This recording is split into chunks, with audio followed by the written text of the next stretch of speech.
হেই বন্ধুরা, আসসালামু আলাইকুম। আশা করি ভালোই আছেন। তো চলে আসলাম আরও একটা নতুন ভিডিও নিয়ে। তো আজকে আপনাদেরকে যেটা দেখাতে চলেছি সেটা হলো শোলাকিয়া ঈদগাহ ময়দান।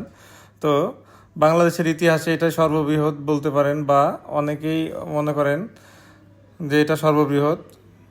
তো এই বিষয়ে আমরা তর্ক না করি, তার কারণ বাংলাদেশে যেই দুইটি বড় ঈদগাহ ময়দান রয়েছে সে দুটি আমাদের বাংলাদেশে অবস্থিত। তো তর্ক সাপেক্ষে এটি দ্বিতীয় বৃহত্তম ঈদগাহ ময়দান। তো কিশোরগঞ্জ জেলা শহরের পূর্ব প্রান্তে অবস্থিত বাংলাদেশ তথা উপমহাদেশের দ্বিতীয় সর্ববৃহৎ ও ঐতিহ্যবাহী ঈদগাহ ময়দান এটি। প্রতি বছর এই ময়দানে ঈদুল ফিতর ও ঈদুল আজহার নামাজের জামাত অনুষ্ঠিত হয়। কালের স্রোতে শোলাকিয়া ঈদগাহ ময়দানটি পরিণত হয়ে উঠেছে একটি ঐতিহাসিক স্থানে। বাংলাদেশের সর্ববৃহৎ ঈদের জামাত দিনাজপুরের গৌর এ শহীদ বড় ময়দানের পর দ্বিতীয় সর্ববৃহৎ ঈদের জামাত অনুষ্ঠিত হয় এখানে।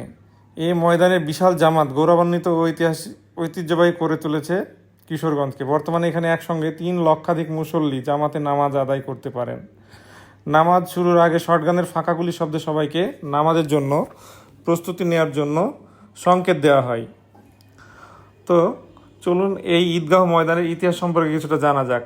তো ইসলামের ঐশী বাণী প্রচারের জন্য সুদূর ইয়ামেন থেকে আগত শোলাকিয়া সাহেব বাড়ির পূর্বপুরুষ শাহ সুফি সৈয়দ আহমদ তার নিজস্ব তালুকে নরসুন্দা নদীর তীরে 1828 খ্রিস্টাব্দে 7 একর জমির উপর শোলাকিয়া ঈদগাহ ময়দান প্রতিষ্ঠা করেন এবং তার ইমামতিতে এখানে প্রথম ঈদের জামাত অনুষ্ঠিত হয়।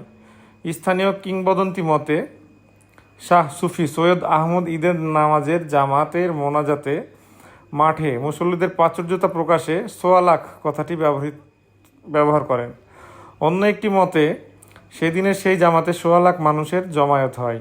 উচ্চারণের বিবর্তনে 1,6,00,000 থেকে সোয়ালাখিয়া এবং সেখান থেকে শোলাকিয়া শব্দটি প্রবর্তিত হয়েছে। ঈদগাহ মাঠে মোট 265টি সারি আছে। প্রতিটি সারিতে প্রায় 600 থেকে 700 জন মুসল্লি দাঁড়ানোর ব্যবস্থা রয়েছে।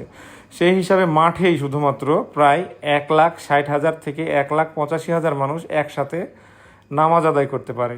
বর্তমান শোলাকিয়া নামে পরিচিত এই এলাকাটির প্রাচীন নাম ছিল রাজবাড়িয়া। 1828 সাল থেকে প্রতি বছর 1 শাওয়াল ও 10 জিলহজ যথাক্রমে ঈদুল ফিতর ও ঈদুল আজহার নামাজের আয়োজন হচ্ছে এই ময়দানে।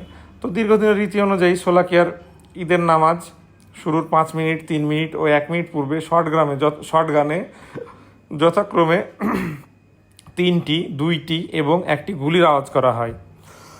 তো আপনারা যারা যারা এই ঐতিহাসিক স্থানটি দেখেছেন তারা অবশ্যই কমেন্ট বক্সে জানাবেন, আর যিনারা না দেখেছেন তারা সময় পেলে অবশ্যই গিয়ে একবার ঘুরে দেখে আসতে পারেন এই ময়দানটি। তবে যারা নামাজ পড়ার উদ্দেশ্যে যাবেন তাদেরকে বলতেছি তারা অবশ্যই যদি সম্ভব হয় একদিন আগেই চলে যাবেন, আর যদি তাও না হয় তাহলে খুব সকালে যাওয়ার চেষ্টা করবেন, তার কারণ প্রচুর পরিমাণে জনসমায়েত হয় এখানে।